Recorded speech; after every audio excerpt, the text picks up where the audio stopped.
Hello friends. तो इस topic के अंदर हम परचेज ऑर्डर प्रोसेस कैसे फॉलो करते हैं टैली के अंदर वो डिस्कस करेंगे कि जब बिजनेस परचेज करता है और पहले ऑर्डर प्लेस करता है, परचेज करने से पहले गुड्स को सबसे पहले ऑर्डर प्लेस किया जाता है तो कैसे सारा ट्रीटमेंट टैली के अंदर होता है। तो इसके लिए सबसे पहले आपने F11 प्रेस करना है और अकाउंटिंग फीचर्स के अंदर आपने इन्वेंट्री फीचर्स की ये जो ऑप्शन है इसके अंदर जाना है और इसके अंदर आपने अनेबल परचेज ऑर्डर प्रोसेस इसको आपने यस कर देना है। नाम से ही पता चल रहा है अनेबल परचेज ऑर्डर प्रोसेस, इसको हम यस करेंगे। और उसके बाद आपने इसके अंदर एक और ऑप्शन होती है, ये ऑप्शन ध्यान से देखिएगा, use tracking number for enable delivery and receipt note, यानी कि अगर हमने परचेज ऑर्डर प्रोसेस करते हुए रिसिट नोट और डिलीवरी नोट को ही फॉलो करना है, आपने इसको यस कर देना है। तो ये दो ऑप्शन हम यस करेंगे। तो सबसे पहले परचेज ऑर्डर के अंदर जब हम ऑर्डर प्लेस करते हैं तो ऑर्डर प्लेस करने के लिए हमने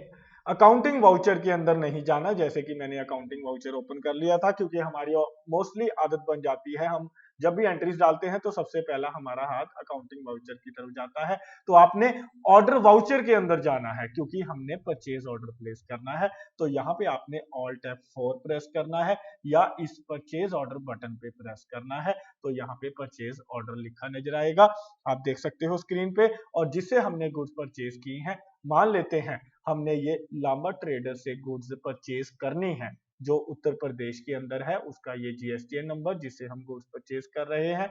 और वो अगर कंपोजिट डीलर है या रेगुलर डीलर या अनरजिस्टर्ड डीलर, वो आपने इसमें से सिलेक्ट करना है। मान लेते हैं वो रेगुलर डीलर है। और mode of payment, other reference terms और डिस्पैच थ्रो, कैसे गुड्स हमारे पास पहुंचेंगी, डेस्टिनेशन कहाँ पे गुड्स पहुंचेंगी, ये डिटेल आप डाल सकते हो। और मोस्ट इंपॉर्टेंट यहाँ पे हम ऑर्डर नंबर डालेंगे कि कौन सा ऑर्डर नंबर है जो हम प्लेस कर रहे हैं। और उसके बाद हम सेलेक्ट करेंगे कि हमने ये जो परचेज करनी है लोकल परचेज करनी है और रेट सेलेक्ट करेंगे कि जीएसटी हम इसके ऊपर कितनी देंगे, या लोकल परचेज एग्जम्प्टेड है, इंटरस्टेट परचेज भी हो सकती है। तो आप यहाँ पे ये interstate purchase at the rate of 12% या परचेज एग्जम्प्टेड, कुछ भी आप जो भी जिससे भी आप परचेज कर रहे हो सिलेक्ट कर सकते हो। तो हम मान लेते हैं ये हम इंटरस्टेट परचेज कर रहे हैं यानी कि दूसरी स्टेट से परचेज हो रही है।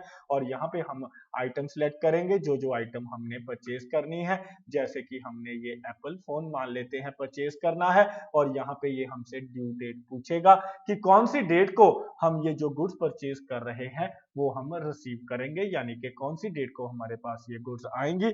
और यहाँ पे हम लोकेशन, अगर हमने लोकेशन क्रिएट की हुई है कि हम अपनी कौन सी लोकेशन पे ये गुड्स रखेंगे, और यहाँ पे क्वांटिटी डालेंगे, रेट डालेंगे। अगर डिस्काउंट हमें मिल रहा है वो डिस्काउंट हम यहाँ पे डाल देंगे। तो ऐसे जितनी भी हमारी आइटम्स हैं वो हम यहाँ पे डालते जाएंगे। जैसे सैमसंग मोबाइल हम परचेज कर रहे हैं, इसकी ड्यू डेट भी 2 जुलाई तक हमें मिलेंगी। और यहाँ पे हम मेन लोकेशन सेलेक्ट करेंगे कि जहां पे हम ये गुड्स जो हम परचेज करेंगे रखेंगे। मान लेते हैं इसके हमने 10 पीस खरीदने हैं और एक पीस जो है 7000 का हमें मिलेगा। और यहाँ पे डिस्काउंट 10%, ये ट्रेड डिस्काउंट है जो हमें मिलेगा। तो आप ऐसे ये परचेज ऑर्डर की एंट्री डालते हो। और नीचे आपको पता है जब हम परचेज करते हैं तो हमें जीएसटी पे करनी पड़ती है, और ये हम रेगुलर डीलर से गुड्स परचेज कर रहे हैं तो हम उसको जीएसटी देंगे। और यहाँ पे हम इनपुट सीजीएसटी यहाँ पे सिलेक्ट कर लेते हैं। हमें इनपुट एसजी आईजीएसटी लगेगी क्योंकि हम ये इंटरस्टेट परचेज कर रहे हैं। आपको पता है अगर हम with in the state purchase करते हैं तो सीजीएसटी एचजीएसटी पे करते हैं, और जब दूसरी स्टेट से परचेज करते हैं तो हम आईजीएसटी, ये इनपुट आईजीएसटी सिलेक्ट कर लेते हैं, ये लगेगी। तो इस तरीके से हम ये परचेज ऑर्डर की एंट्री डालेंगे। ऑर्डर नंबर है 1480 और इस एंट्री को सेव कर लेंगे। बस आपने याद रखना है इस एंट्री का इफेक्ट हमारी अकाउंटिंग बुक्स पे नहीं पड़ेगा। लांबा ट्रेडर से जो हम ये गुड्स परचेज करेंगे 1,28,160 की, ये देख सकते हो जो नीचे टोटल अमाउंट आ रही है, यानी कि अभी हमने ऑर्डर प्लेस किया है। इस एंट्री का इफेक्ट हमारी अकाउंट्स बुक्स पे नहीं पड़ेगा।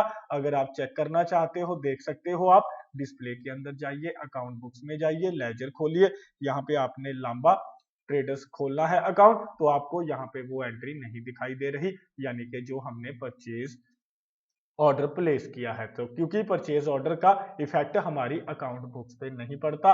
और इसके बाद जब गुड्स हमारे पास पहुंच जाएंगी, यानी कि मान लेते हैं 2 दिन बाद गुड्स हमारे पास आ जाती हैं, तो हम उसके बाद एंट्री रिसिट नोट वाउचर में डालेंगे।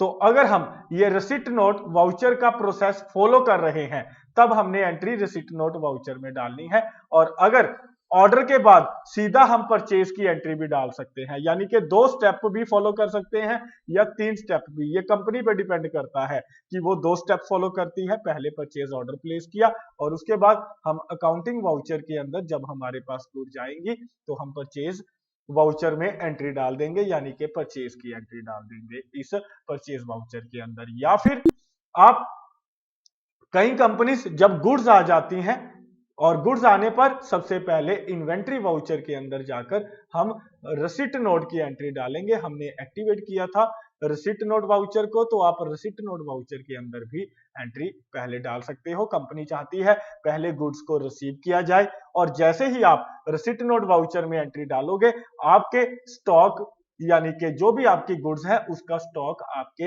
इस टैली के अंदर इंक्रीज हो जाएगा, यानी कि बढ़ जाएगा, क्योंकि हम गुड्स परचेज कर रहे हैं। कैसे, वो अभी मैं आपको बताऊंगा, ध्यान दीजिएगा। और रेफरेंस नंबर के अंदर, यहाँ पे आपने रेफरेंस नंबर के अंदर अगर आप चाहें तो यहाँ पे आप ट्रैक नंबर डाल सकते हो, यानी कि जिस बेस पे हम इस रिसिट एंट्री को ट्रैक करेंगे, यानी कि जब हम परचेज की एंट्री को डालेंगे, रिसिट नोट गुड्स हमारे पास आ रही हैं, इसके बाद जब हम परचेज की एंट्री को डालेंगे, वो एंट्री डालने के लिए हमें इस रिसिट नोट को ट्रैक करना पड़ेगा। तो ये रेफरेंस नंबर के अंदर आप ट्रैक नंबर डाल सकते हो और पार्टी का नाम यहाँ पे सिलेक्ट करेंगे जिससे हमने गुड्स परचेज करनी है, यानी कि जिसको ऑर्डर पर हमने दिया था, लांबा ट्रेडर्स को एंटर करेंगे। जैसे ही आप ये आपकी स्क्रीन पे ये लिस्ट आएगी, यहाँ पे लिस्ट ऑफ ऑर्डर में से आपने ऑर्डर सेलेक्ट करना है कि कौन सा ऑर्डर आपने लांबा ट्रेडर को दिया था, 1480 का ऑर्डर। तो ये हमारी बाकी की डिटेल अपने आप इस लिस्ट के अंदर आ जाएगी, जैसे सप्लायर का नाम, उसकी स्टेट, उसका जीएसटीएन नंबर, और यहाँ पे सिलेक्ट करेंगे वो रेगुलर डीलर है।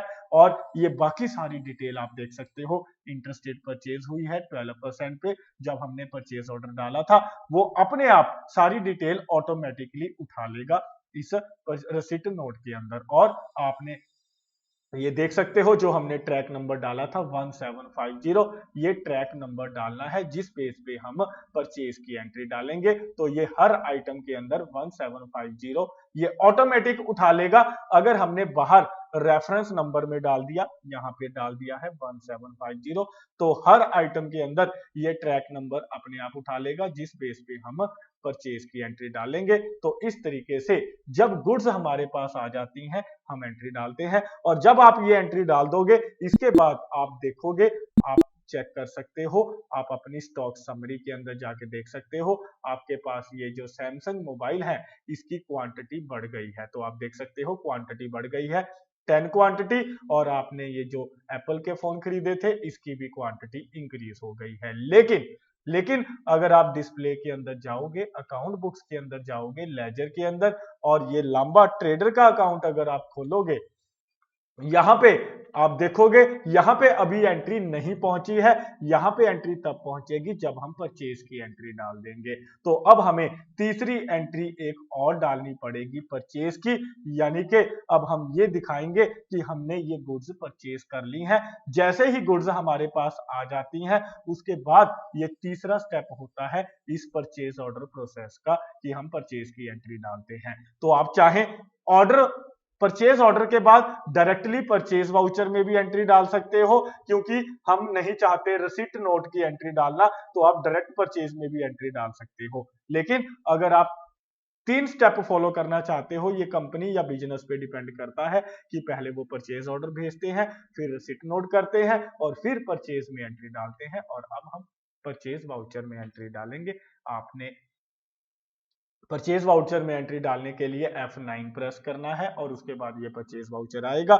जो परचेज वाउचर का बिल नंबर आपके पास आएगा, परचेज बिल, उसका यहाँ पे बिल नंबर, यहाँ पे डेट जो परचेज बिल पर डेट होगी, यहाँ पे हम पार्टी सिलेक्ट करेंगे कि हमने ये लांबा से परचेज की है, और जैसे ही आप ये पार्टी सिलेक्ट करोगे ये आपको ट्रैक नंबर दिखाएगा कि कौन सी गुड्स हमारे पास आई हैं जिसके बेस पे हम ये परचेज की एंट्री डाल रहे हैं। 1750 ये ट्रैक नंबर मैंने आपको बताया था, ये परचेज की एंट्री ट्रैक नंबर के बेस पे डलेगी, और अपने आप ये देख सकते हो नीचे ऑर्डर नंबर ये अपने आप उठा लेगा कि ये जो ट्रैक नंबर है इसका ऑर्डर नंबर क्या था, और ये बाकी डिटेल अपने आप यहाँ पे आ जाएगी। नीचे आपने रेगुलर डीलर सेलेक्ट करना है और बाकी सारी डिटेल ऑटोमेटिक यहाँ पे आ गई है। इसके बाद आप कंट्रोल ए प्रेस करके या तो सेव कर सकते हो, या अगर आप कोई नरेशन लिखना चाहते हो तो एंड में नरेशन लिख सकते हो। तो ये बिल नंबर, ये देखिए बिल नंबर भी न्यू रेफरेंस करके आपने बिल नंबर डाल देना है, वैसे ये ऑटोमेटिक उठा लेगा, हमने डाल दिया था, और नीचे आप नरेशन लिखकर इस एंट्री को सेव कर सकते हो। तो इस तरीके से हम ये परचेज बिल का प्रोसेस फॉलो करते हैं। तो मेरे ख्याल से आपको कॉन्सेप्ट समझ में आया। और कई बार ऐसे भी होता है, ये भी ध्यान से समझ लीजिए, कई बार ऐसे भी होता है कि जब हम परचेज ऑर्डर प्लेस करते हैं, पहले हम परचेज की एंट्री डाल देते हैं और बाद में हम रिसीट नोट की एंट्री भी डाल सकते हैं। कई बार परचेज बिल पहले आ जाता है तो हम पहले परचेज बिल की एंट्री, बिल नंबर और यहाँ पे ये सारी डिटेल आप देख सकते हो, हम अपना परचेज लेजर सेलेक्ट कर लेंगे और जो ऑर्डर हमने प्लेस किया था वो ऑर्डर नंबर सेलेक्ट कर लेंगे, ट्रैक नंबर हम बाद में डाल देंगे। तो मेरे ख्याल से आपको समझ में आया, यानी कि रिसीट नोट की एंट्री हम बाद में भी डाल सकते हैं। तो कॉन्सेप्ट आपको क्लियर है कि कैसे हम ये परचेज ऑर्डर प्रोसेस को फॉलो करते हैं।